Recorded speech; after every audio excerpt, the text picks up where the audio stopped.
What is up, YouTube? Today we're back with a very special video. It's going to be the Guild War defense video that you've all been waiting for. That's been highly anticipated. I did drop this video a few days ago, but I actually wanted to I wasn't satisfied with it. I wanted to kind of re-edit it, redo it all, because I changed my mic settings and yada yada yada, and we have a green screen now. So anyways, basically, you can see in the back here, the defenses that I've been running have been quite successful. Right, we've been running the SPP Ameru Hua, the double sack shoe builds that I've been running that I'll show in this video as well.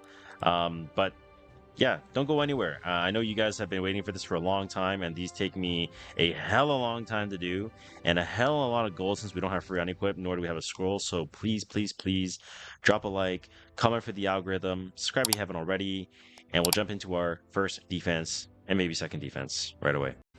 All right, so for the first defense that we're going to be showcasing is going to be the Lilius Harsetti BBK defense, which has been very prominent in the Asia servers, especially ever since the all the guilds and different servers merged together. We really noticed that Harsetti Lilius BBK has been a favorite by Asia. I don't really know where it originated from, but yeah, there's a lot of different variations you can do, but the variation that I'll be talking about in this comp will be a protection set Harsetti with Abyssal Crown.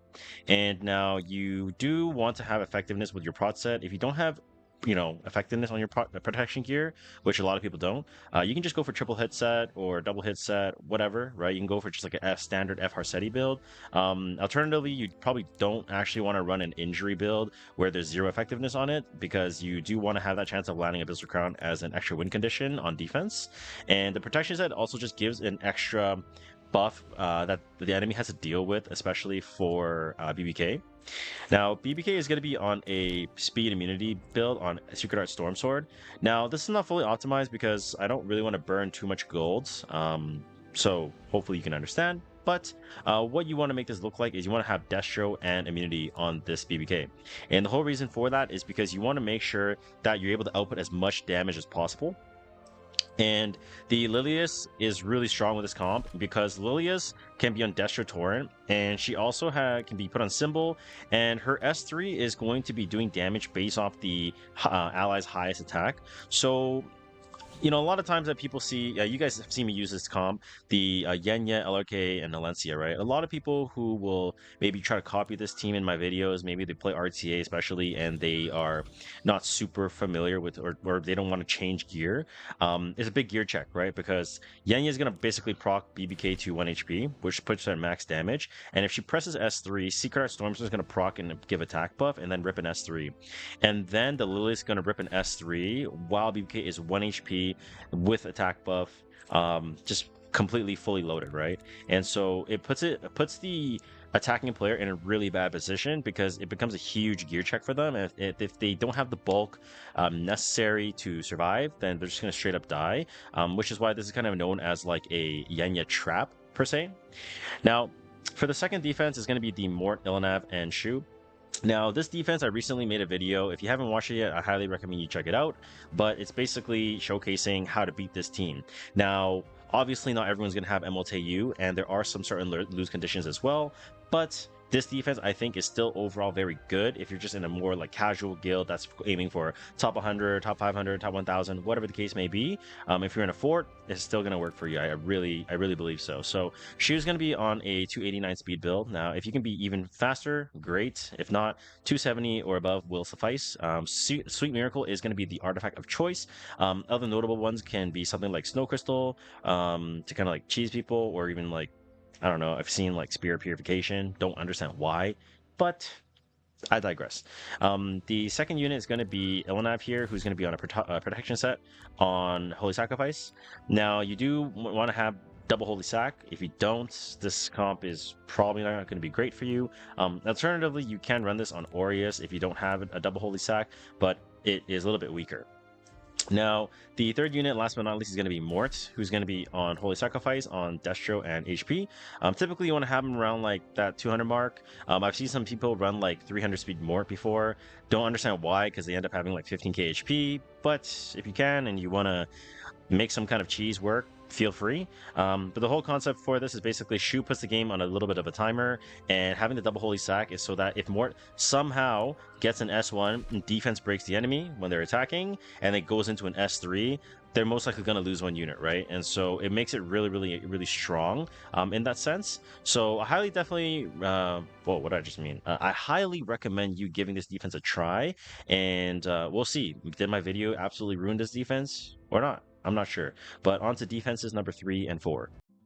Okay, so for defense number 3, it's going to be one of my favorites, one of the OGs. It's going to be the Briar Bellion BBK defense. Now, this has a lot of different variations that you can choose from. This was probably in previous videos before, but the reason why I put it in here is because it's still very strong, and I think a lot of people often think like, oh, like follow the meta, use the new heroes, but sometimes the old heroes are just as good, right? So in this setup, we're basically going to be running Bellion, who's going to be on a fast build on 240. It can be 220, 215, whatever, right? As long as it's faster than Briar, that's the main point here, right? Second unit we're going to be going with is going to be Briar, who's 195 speed on Curse Compass. So here I'm 354 effectiveness. So basically I can debuff basically anything in the game, right? And with the EE that's also added, increases her death break chance by 10%, which is huge. So the whole premise of this comp is basically you're trying to trap for any blue Elena players, right? If they go for blue Elena, the Bellion that goes first is going to proc the Elena, and then Briar can go next. And then BBK is going to go for an S3, who's going to be on Destro and Torrent set, right? Alexa's obviously going to be best in slot here because if you proc a Gab and they're death broken, or maybe you miss a death break, but you get another death break, you S3 into S1, you really need to crank out all that damage as much as possible, right? So the closer you are to 5k 350, great. I couldn't get there with free gear, so this is the best I can do on the free gear that I had.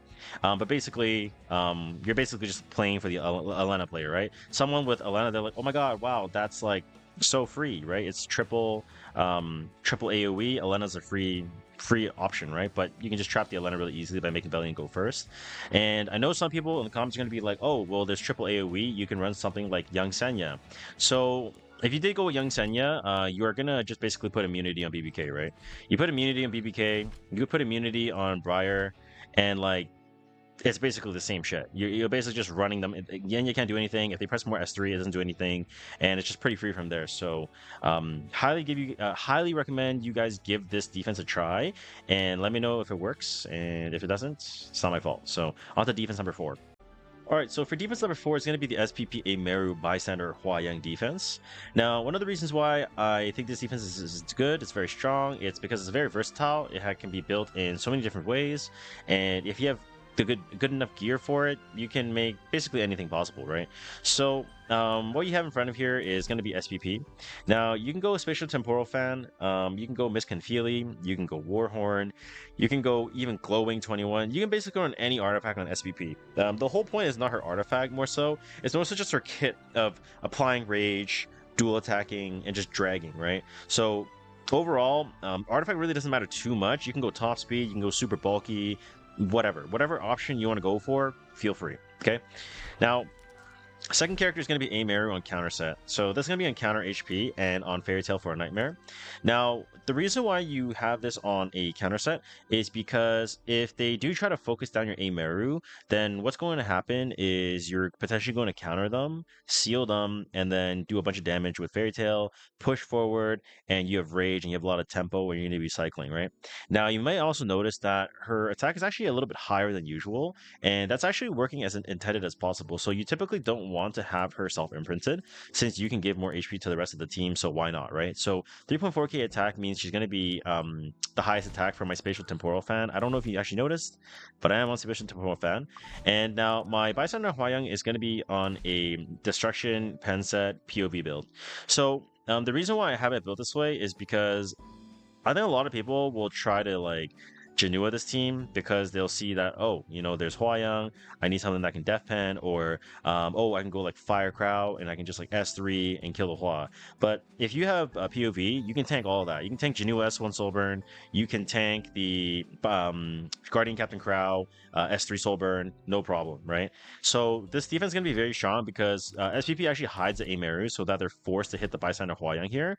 And so what happens is you have basically SPP constantly dragging Maru, if they don't have any immunity, if you're able to just like seal over and over, it's going to be very annoying and very disruptive, right?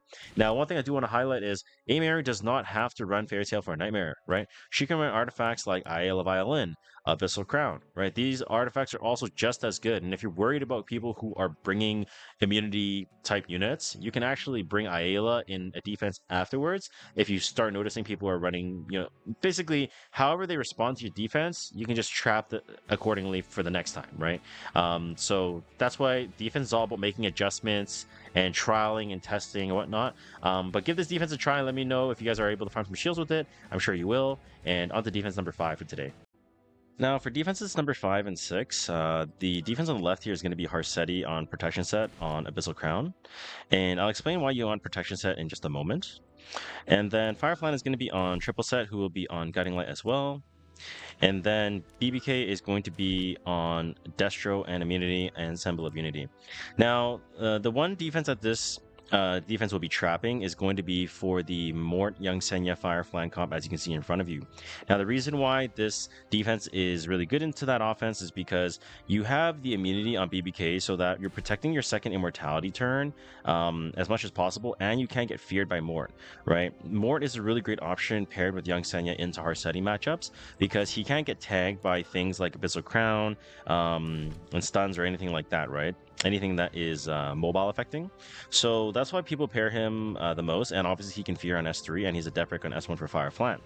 Now, because our Fire Flan has the stealth and immunity and protection set barrier from Harsetti, we basically don't get revealed and we basically protect our life as much as possible.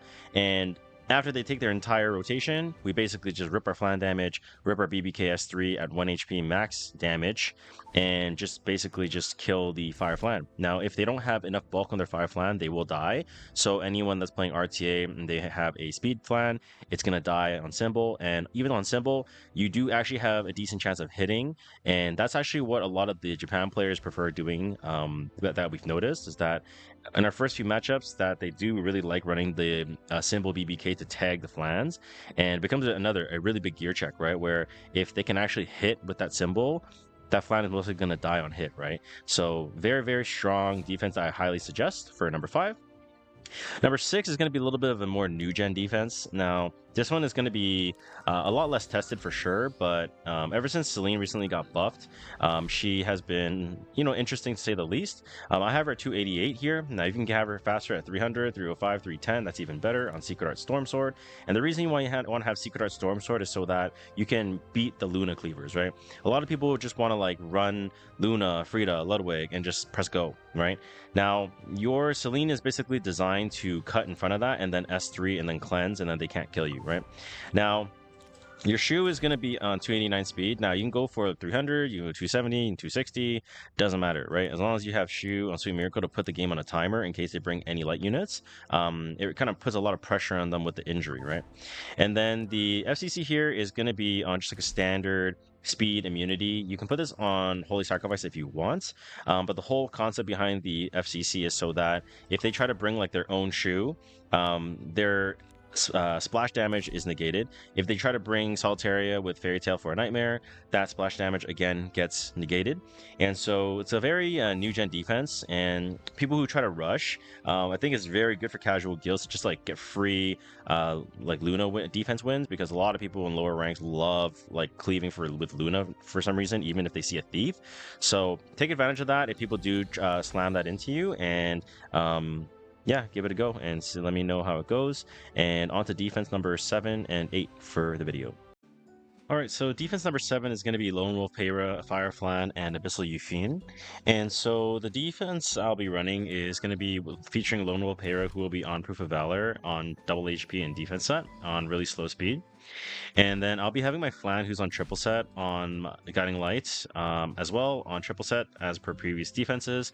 Now, what you can do is you can opt to go protection set on the Lone Wolf Peyra, to give her even like more barrier for the Fire Flan to buff stack. And then Yufin is going to be on Lifesteal and Immunity on Holy Sacrifice. So the whole concept for this team is basically you want to make this defense look like maybe you can just do like a Benimaru, right? Mainly you're trying to bait the Benimaru because if they try to run Benimaru and then they have no S3 target, then they're instantly dead, right? They basically don't have multi-layer barrier. They don't have a 100% hit chance. They can't even reveal the flan. And as soon as they enter, they realize it's pretty much over, right? So this third unit is very flexible, right? You don't have to run Yufine. You can run any other character. You can even do something like Rylet. You can do something like RB. You can do something like, BBK. The third option is really, really flex. But Yufine is not a bad option. You can even do like FCC. You can just make it look really dumb, right? And then people are going to want to run Benimaru into you. And then you try to beat them once they're in with the Benimaru and they can't hit you with S3. Then they have to hold one turn, and then all the tuning is really awkward. And then it'll be pretty interesting to see it play out. So give this one a try and get some shields versus Benimaru. All right, so for our eighth and last defense, it is a defense that we've shown before in a previous video. But the reason why I'm showing it again is going to be because it is still a really solid defense. So you're going to be needing a Briar on speed set. Now, this is going to be on Renewed Will so that you can S3 to push up the rest of the team. Now, this does require a plus 30 Renewed Will, so if you're a cleaver, this is kind of a great comp for you if you already have your top set on Briar, which I don't, but this will work. Now, looking at the Mort, it's going to be at 284 on Bastion of Perlucia. You kind of just want to have HP and some crit damage so that you can land. S1 Death Break EE is obviously going to be better since you're going to want to increase your chances of countering and then into a Death Break into maybe an S3 or into a Flan S1 or Briar S1 or whatever the case may be. Then we're going to be running our Flan at 265, who's going to be on speed and pen set. So on Guiding Light, so that we are just adding in, we're buff stacking basically, right? So we have immunity and barrier from our Morts, and then we have our stealth from Guiding Light so that we can't be targeted. So basically, we just rip S3. If they Yenya us, our flan doesn't get revealed, so we can't get tagged. And then we basically just kind of throw all our damage out. And even if they try to like Harset you or something, depending on the tuning, they can lose right away. So it's a very, very strong comp. So if you're a cleaver and you have Briar already geared, highly recommend you give that a try. And yeah, let me know how it goes. Alright, that's going to conclude the Guild War defense video. Hopefully you guys enjoyed and give a try for all these defenses. I'm sure with Runka and Renak coming out, we'll see if there's going to be a new video coming out maybe within a month's time. Who knows? I'm not sure. But as always, thank you so much for the support on these types of guide videos that I do. And yeah, I sound like a broken record, but again, they take a long time. They take a lot of gold, a lot of efforts, and a lot of experimentation as well, because I can't really just put 3 units together and just say use them. We kind of have to, actually use them in Guild War, test it, see how they are, run mock lobbies and stuff like that, and see if they're actually, as good as they seem. And turns out they're pretty all right. So, yeah, it's already long enough. So, like, comment, subscribe. You know what to do, and don't miss the next one. Take care. Bye.